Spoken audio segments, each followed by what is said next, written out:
할렐루야. 하나님의 은혜가 이 시간 우리들 모두에게 임하기를 주님의 이름으로 축원합니다. 오늘 말씀의 제목 한번 따라합시다. 까닭 없는 감사. 꿈이라도 꿔봅시다. 아멘. 믿음 되길 바랍니다.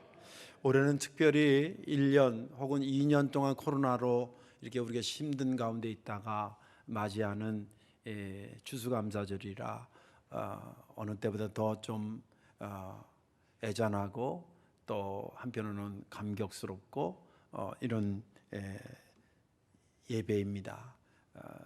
여러분들도 그 노심초사 하셨지만 저 같은 경우는 이제 교인들이 와서 예배드리고 별탈이 없어야 되는데 그런 것 때문에 한 주 한 주 해서 교회가 뭐 폐쇄돼서 몇 주째 예배를 못 드리고 이런 불상사가 생기지 말아야 되는데 모든 목사님들이 그랬겠지만 그렇게 한 주 한 주를 2년 가까이 지내다 보니까 많이 지쳐 있긴 하는데 또 이렇게 추수감사절이 되니까 또 이렇게 더 감격스럽고 그렇습니다. 우리가 감사하자 그럴 때에 감사의 범위를 어디까지 볼 것인가? 내가 생각할 때 흡족하게 느낄 때에 그때만 감사하는 것일까? 아니면 내가 생각할 때 이 정도면 뭐 보통이다라고 하는 것까지 감사해야 되는 것인가? 아니면 내가 생각해도 이건 힘들고 어렵고 손해본 것 같아도 그때에도 감사를 해야 되는 것까? 이런 감사의 범위를 제가 여러분들에게 숙제로 드립니다. 오늘 말씀을 들으면서 그 정답을 한번 찾아보시기를 부탁을 드립니다. 제가 8년 전에 여기 처음 부임해서 이제 원로 목사님하고 그때 한 7, 8개월 같이 있었잖아요. 그러다 보니까 교회 이야기를 하려고 그러면 교인들의 이름을 알아야 되는 거예요. 그래서 이름을 외우는데 이게 좀처럼 외워지지 않는 거예요. 뭐 구구단처럼 수첩을 보고 저도 외운다고 외워지는 것도 아니고 얼굴을 보면서 이렇게 외워야 되는데 하나님 이거 어떻게 하면 좋겠습니까? 그런 기도하다가 지혜가 하나 떠오르는데 자주 보는 사람부터 외워라. 그런 생각이 들더라고요. 자주 보는 사람. 그러고 보니까 그 말이 맞아요. 1년에 한두 번 오는 사람은 외웠다가 또 1년 만에 보면 또 까먹잖아요. 그러니까 자주 보는 사람부터 외워야 되겠다. 그럴 때에 주일날이면 주일날, 새벽이면 새벽, 수요일이면 수요일, 중보기도면 중보기도, 금요일날 심야기도면 심야기도 한 번도 안 빠지고 참석하는 머리가 백발인 할아버지가 한 분 계셨습니다. 누굴까요? 아시는구나. 손영태 장로님이셨습니다. 그분의 이제 이름을 알고 얼굴을 아니까 그분의 살아온 삶의 여정도 알게 되고 그분의 가정 형편도 알게 되고 그리고 그분의 믿음의 정도도 알게 됐습니다. 참 겸손하셨습니다. 정말 겸손해. 예수 믿는 사람들이 세상에 저렇게 비춰져야 되겠구나라고 할 정도로 아주 롤모델로 딱 아름다운 겸손하십니다. 한 번은 나이 드신 몇 분들하고 이제 식사를 했는데 식사 끝자락에 이제 어디 가셨어요? 그래서 나 화장실 갔나 그러고 이제 뭐 그냥 성각 없이 이렇게 밥을 다 먹고 앉아 있는데 좀 있다 보니까 쟁반에 커피를 4잔 뽑아가지고 이렇게 들고 왔어요. 그 4명이서 가장 그분이 연로하신데 그때 거의 90 가까이 되셨을 때인데 막 다른 분들이 미안해가지고 아유 저희가 해도 되는데 그러니까 아유 내가 할 기회가 많이 없기 때문에 나한테 기회를 주는 거라고 그럴 정도로 겸손하셨습니다. 믿음 참 깊으셨습니다. 교회를 사랑하는 마음 그지 없었습니다. 돌아가시기 얼마 전에 전화하고 그러면 아유 목사님 제가 빨리 나서 교회 가겠습니다. 그리고 그 딸의 이야기를 들어보면 이제 마지막 돌아가시기 막 그 직전에는 치매도 약간 왔는데 그 몇 마디 말밖에 못하는데 그 몇 마디 말 중에 교회 가야 되는데 그 얘기를 계속 읊조렸다 그러십니다. 그 정도로 성도교회를 사랑하고 교인들을 사랑하고 믿음이 예뻤습니다. 또 그분이 늘 감사했습니다. 참 감사해요. 근데 그분의 가정 형편이 그렇게 감사할 수 있는 환경이 다 구축되어 있는가? 전혀 그렇지 않았습니다. 한 번은 금요일날 심야기도인데 제가 이제 인도하러 가나성전에 내려갔는데 그 입구에 서 계시는 거예요. 이분이 일부러 금요일날 8시부터 9시까지 중보기도를 하고 그거 끝나면 기도회를 참여하고 집에 가셨습니다. 근데 그날따라 가나성전 입구에서 기다리는 거예요. 저를. 그래서 아유 장로님 어떤 일 있어요? 그랬더니 안 들어가세요? 그랬더니 아유 목사님 죄송한데 오늘은 제가 좀 빨리 가야 될 것 같습니다. 그래요. 그래서 왜 그러냐 했더니 저희 집사람이 좀 몸이 안 좋은데 아무래도 좀 빨리 가봐야 될 것 같다고 그래요. 아유 그러시냐고. 그러면 얘기하지 말고 가셔도 되는데 뭘 그렇게 남아서 저한테까지 인사하고 가시냐고 했더니 아유 그래도 그게 아니죠. 담임 목사님한테 인사하고 가야죠. 그리고 종전걸음으로 가셨습니다. 그 당시에 그분이 그 당시가 아니라 그 전에부터 벌써 몇 년 전부터 그 막내 아들이 있었는데 그 오래전에 교통사고가 크게 나서 하반신 마비가 걸렸고 언어 장애가 있고 이 지능의 장애가 생겨서 대소변을 우리 90 넘은 장로님이 다 받아냈어요. 물론 간간히 딸이 와서 도와주기도 했지만 그 아들 그래서 뭐 한간에는 요양원에 먼저 좀 보내시지요. 그랬는데 그래도 내가 할 수 있는 동안은 내가 닦아줘야지요. 그런 분이에요. 그리고 부인 권사님도 몸이 허약하셔서 몇 년째 걷질 못하고 방에서 누워있다 일어났다가 누워있다 그 정도밖에 못하니까 제가 알기로는 밥상도 차리고 그것이 일상이 된 그런 상황이었습니다. 뭐가 그렇게 감사할 게 많았겠어요. 그나마 다행인 것은 그래도 경제적으로는 어렵지 않아서 그나마 감사하긴 했는데 나이 90 넘은 어르신이 밥상 차리고 아들 대소변을 받아내고 그것이 어느 날 한 번만 하는 것이 아니라 일상이 되어 있는 그런 상황에서 참 다시 그 사실 아니까 제 가슴이 뭉클합니다. 우리들에게 많은 감동을 주고 그리고 많은 영적인 교훈을 주고 하나님의 나라에 가신 장로님이십니다. 까닭 없어도 감사하는 그런 거룩한 꿈을 꾸시는 저와 여러분들 되시기를 주님의 이름으로 축원합니다. 오늘은 욥기의 말씀입니다. 욥기서는 신학적으로 분류하기를 역사서로 분류하지 않고 시가서로 놓습니다. 역사서라는 것은 역사 순에 따라서 몇 년도에 있었던 것들을 이제 기록하는 게 주 목적이라고 한다면 시가서는 분명히 언제쯤 옛날에 기록됐는데 언제 기록된 게 그렇게 중요하지 않다라고 봐서 별도로 구분하는 것입니다. 그래서 시간이 지나도 항상 오늘처럼 읽을 수 있는 그것을 이름하여 시가서라 그러는데 그래서 시편에 하나님에 대한 사랑과 믿음의 고백을 시처럼 쓴 것이 시편이라고 한다면 잠언과 전도서는 우리가 성도들이 가져야 될 하나님의 교훈 날마다 묵상해야 될 묵상론과 같은 그런 것을 묶어놓은 게 잠언과 전도서입니다. 그리고 욥기는 고통을 어떻게 이겨야 되는가에 대해 마치 한 권의 소설처럼 써서 우리들에게 주는 것입니다. 그래서 다양하게 욥기를 해석하기도 합니다만은 아무튼 그런 전 이해를 가지고 오늘 본문의 말씀을 들으시면 좋겠습니다. 오늘 본문은 하나님께서 천사들과 회의를 하는 가운데 슬그머니 사탄이 거기에 방문을 했습니다. 그러니까 하나님이 이렇게 보더니 야, 너 어디 돌아다니다 왔냐? 이렇게 물어보니까 여기저기 돌아다니다 왔습니다. 그러는 거예요. 그래? 너 욥 봤어? 욥 말이야. 예, 봤습니다. 욥은 정말 신실하고 온전한 사람이야. 그리고 정직하고 나를 경외하고 악에서 떠나 있는 그런 사람이란다. 그러니까 사탄이 뭐라 그러냐면 아마 딱 팔짱을 이렇게 끼고 얘기했을 것 같아. 느낌에는. 아유 하나님 그런 말씀하지 마시오. 욥이 까닭없이 감사하겠어요? 꼭 교인들이나 일반 사람들도 그런 사람이 누구 잘됐다고 얘기 들고 누구네 잘됐대 그러면 이런 사람이 있어요. 두고 봐야지. 이런 것들이 있어요. 꼭 마귀 새끼 같이 하는 거예요. 절대 그런 말 하면 안 돼요. 까닭없이 감사하겠어요? 이러는 거예요. 하나님이 자식도 돌봐주고 소유물도 돌봐주고 울타리를 다 쳐서 보호해 주니까 욥이 하나님 감사합니다 경외합니다 이러지. 하나님이 그 소유물 싹 걷어가 보세요. 댐방 하나님한테 욕할 사람이에요. 여기 욕한다고 나와 있어요. 그 본문에 욕할 거예요. 아니야. 그래? 그러면 내가 욥의 몸에 손대지 마. 그 대신 그 소유물은 네가 어떻게 하든지 내가 한번 테스트를 하도록 허락할 테니까 그렇게 한번 해봐. 그런 것까지가 일부 먼저 앞에 읽은 겁니다. 그리고 나서 어떤 스토리가 있으면 그 마귀가 회방 놀아가지고 막 도적대들이 와서 그 뭐 양이니 뭐니 막 하고 또 자녀들이 모여서 뭐 이렇게 식사하는데 갑자기 강풍이 불어가지고 집이 쓰러지면서 거기 깔려서 아들, 딸들이 죽는 사고가 벌어집니다. 그 얘기가 욥에게 들려왔습니다. 상상 한번 해보세요. 상상할 수도 없는 일이 벌어진 겁니다.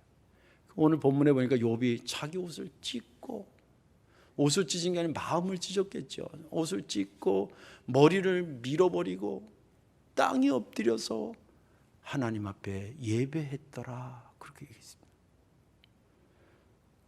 그러면서 그가 하나님한테 고백하기를, 하나님 맞습니다.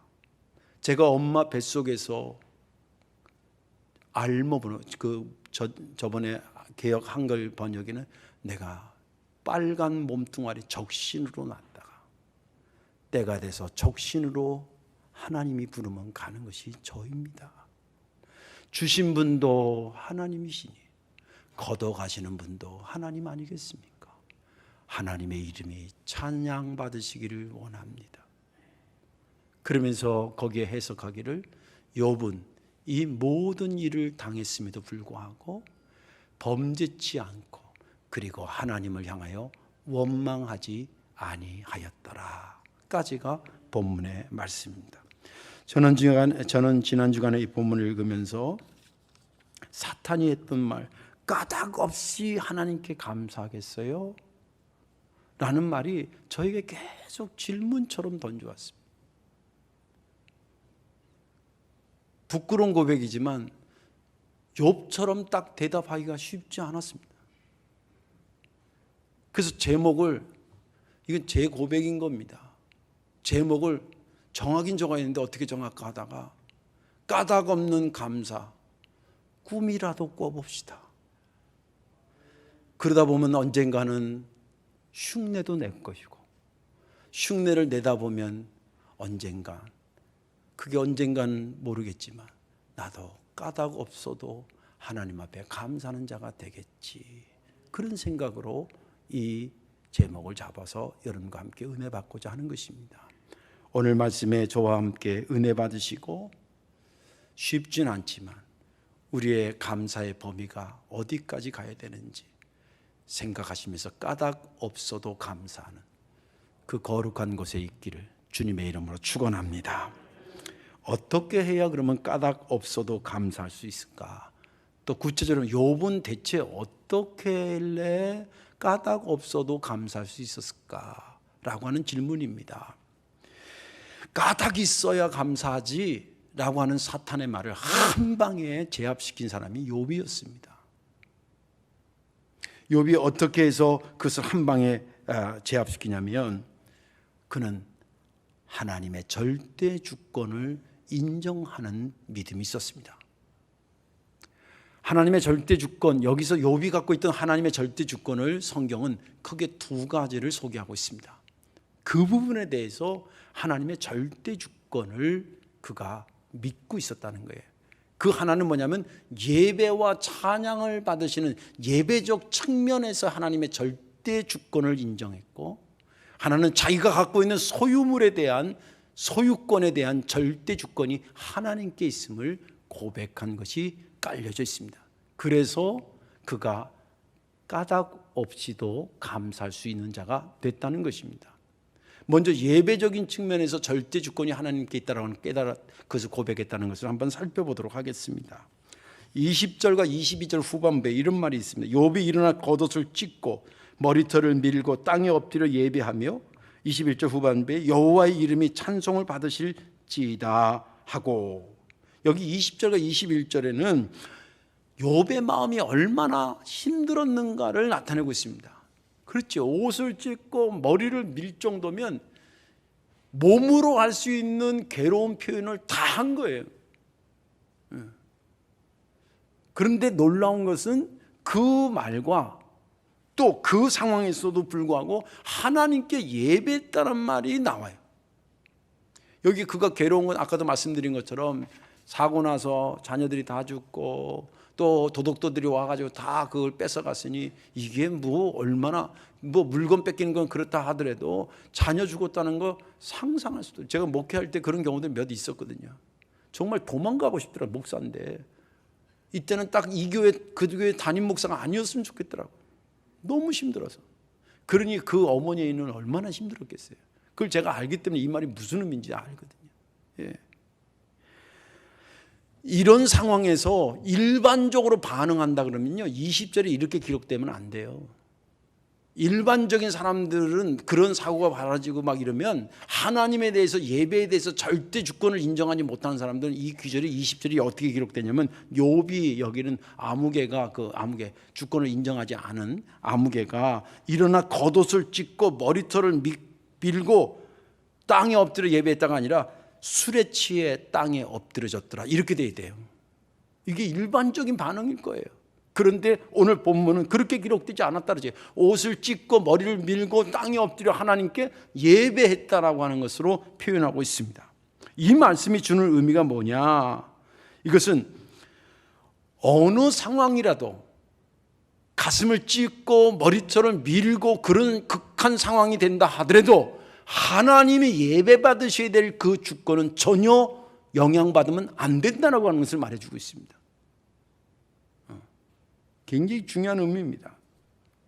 이것은 어떻게 할 수 있냐면 하나님께서 예배 받아야 될 주권이 언제 왜 만들어졌는지를 보면 알아요. 이사야 43장에 보면 이렇게 여러분 아실 겁니다. 이 백성은 내가 나를 위하여 지었나니 나를 찬송하게 하려 함이니라. 하나님의 인간에 대해서 예배에 대한 것이 거기 나오는 건데 하나님이 인간을 왜 만들었냐? 저들로 하여금 내가 예배받고 저들로 하여금 예배하도록 하기 위해서 찬양하도록 만들었다는 거예요. 이 말은 뭐냐면 예배 드리는 사람이 가만히 생각해 보니까 하나님한테 고맙지 예배 한번 해야 되겠네. 그래서 예배하는 게 아니라는 거예요. 생각해서 지난주에 너무 섭섭했어. 꼬였어. 예배는 무슨 얼어 죽을로 예배야. 다음에 잘 될 때나 드려. 이러면 안 된다는 거예요. 내가 눈물이 쏟아지고 휘청거리는 일을 당하더라도 하나님이 예배 받으셔야 될 것은 예배 받으셔야 돼요. 왜냐하면 우리를 만드신 창조의 목적이 있고 내가 지금 그것을 불평하고 있는 그 자체를 가능케 하신 분이 예배하도록 만들었기 때문에 우리는 이런 상황이든 저런 상황이든 예배는 당연히 예배를 할 것은 해야 된다는 거예요. 이거 인정하기가 쉽지는 않습니다.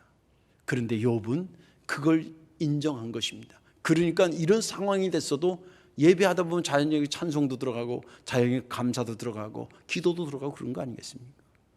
그럼에도 불구하고 하나님은 예배 받으셔야 된다라고 하는 절대 주권을 인정하고 있었다는 거예요. 그러니까 여러분들도 예배 드려야 된다 그러면 토 달면 안 돼요. 무슨 이런 상황에 예배를 드려요? 그러면 안 돼. 차라리 이러는 게 나아요. 하나님 죄송합니다. 예배 드려야 되는데 제가 예배를 못 드렸습니다. 다음번에는 열심히 참여하겠습니다. 이게 하나님의 예배에 대한 절대 주권을 인정하는 자세예요. 또 이 사람은 그런 상황에서 까닭없이 감사할 수 있었던 것은 소유권에 대해서 절대 주권이 하나님께 있다라고 하는 것을 고백한 사람이었습니다. 21절에 보되 이르되 내가 모태에서 알몸으로 나와 싸운즉 또한 알몸이 그리로 돌아갈지다. 주는 주신 이도 여호와시니 거두신 이도 여호와시오니. 욥은 자기 소유권을 내 거라고 생각. 물론 욥이 그걸 하기 위해서 땀도 흘리고 그리고 때로는 지치기도 하고 힘들었겠죠.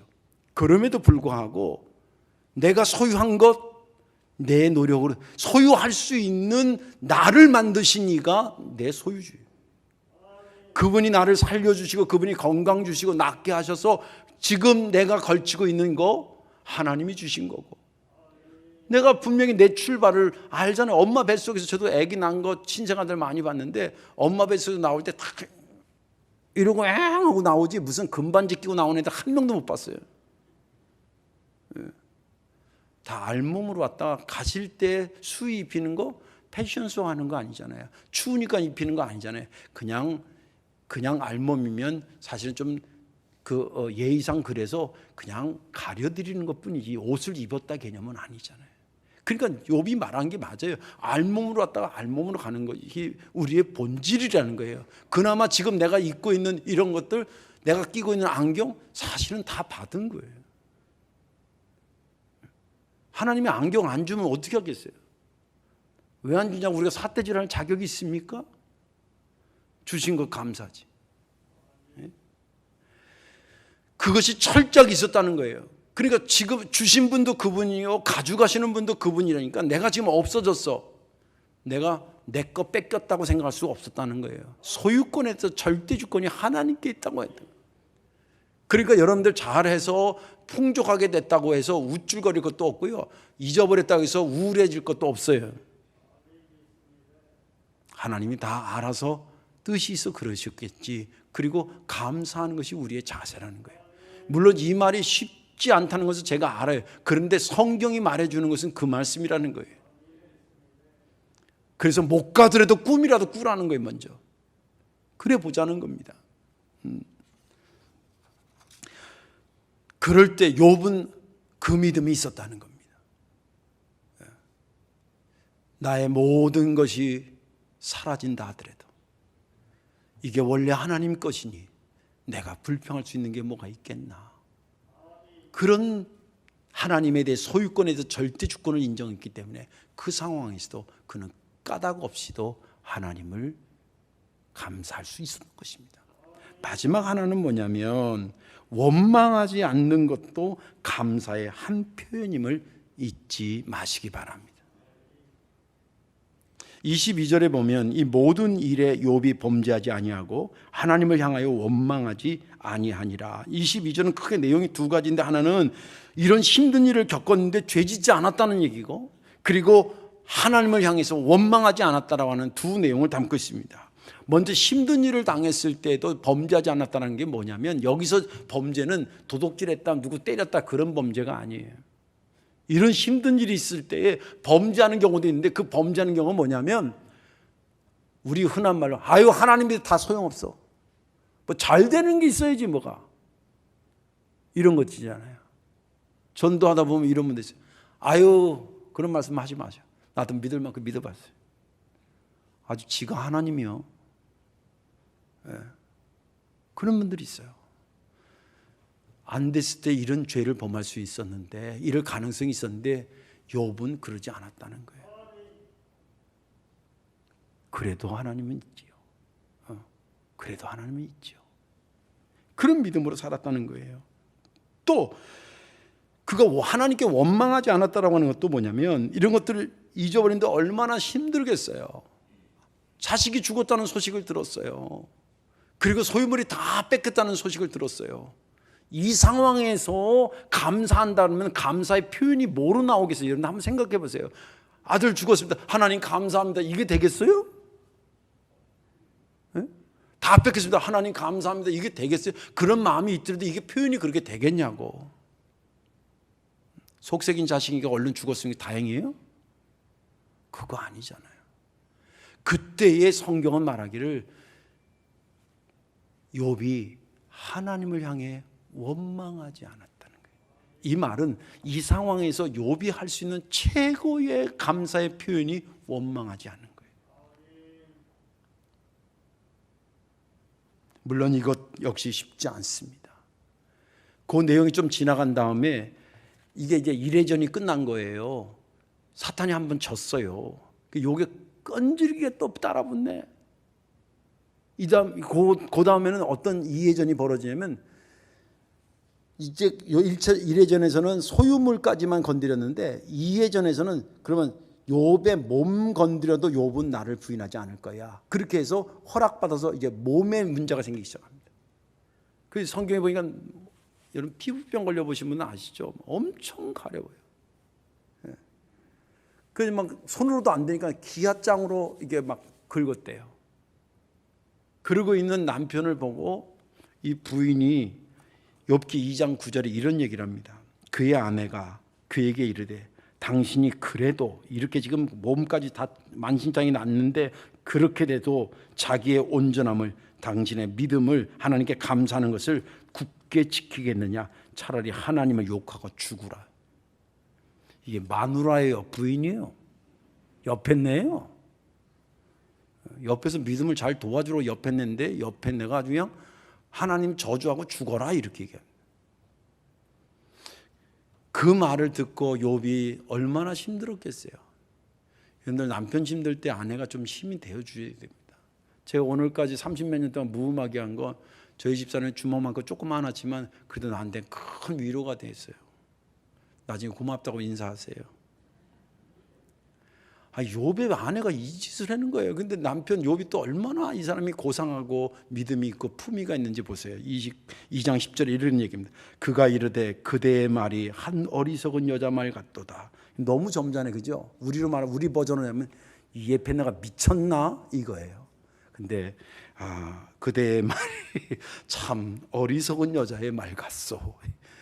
아주 욥이 대단한 사람이에요. 그리고 말하기를 우리가 하나님께 복을 받았은즉 화도 받지 아니하겠느냐.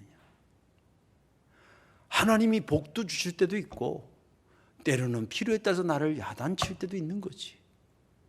이거 줬다고 해 그리고 저거 줬다고 삐지고 그럴 수 없는 건 아니에요. 이 얘기를 고백해요.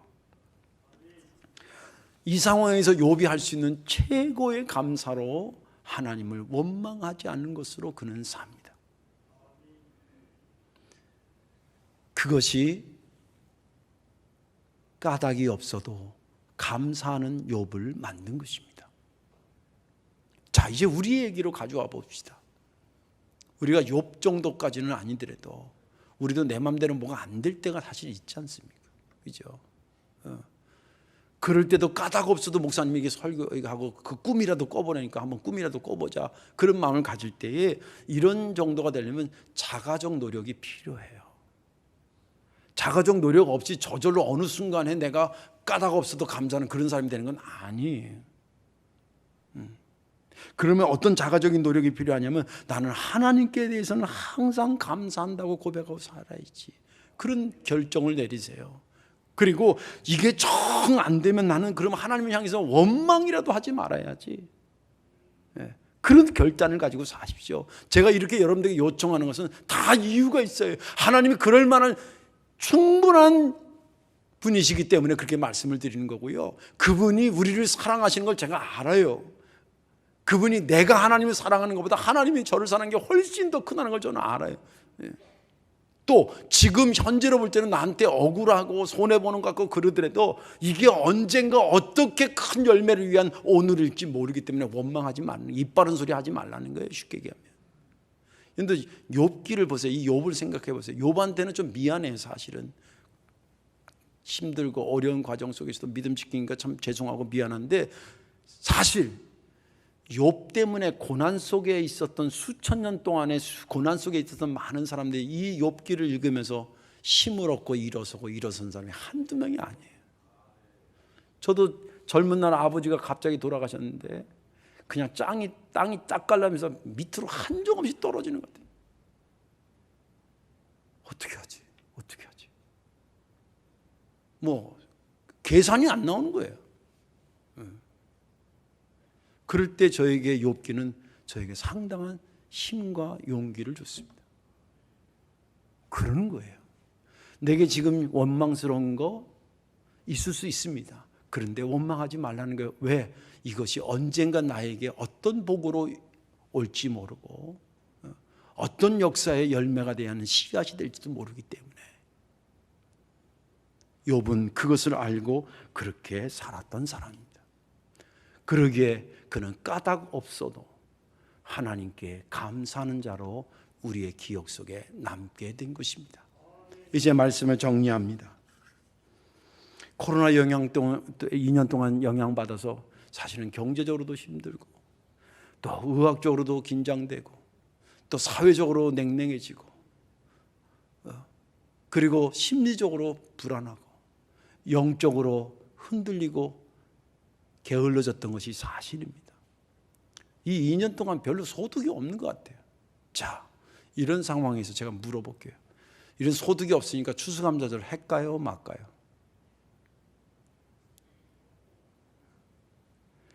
까닭이 있어야 감사하지 이런 기조를 가지고 있는 사람한테는 이 추수감사절이 힘들 것입니다. 그러나 까닭 없어도 감사하는 거야. 그런 사람에게는 추수감사절이 수월하고 당연한 일이 될 것입니다.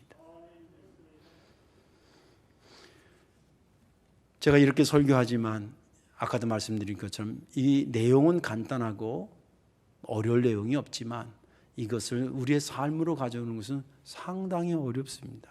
그래서 1차 꿈이라도 꿔보자는 거예요.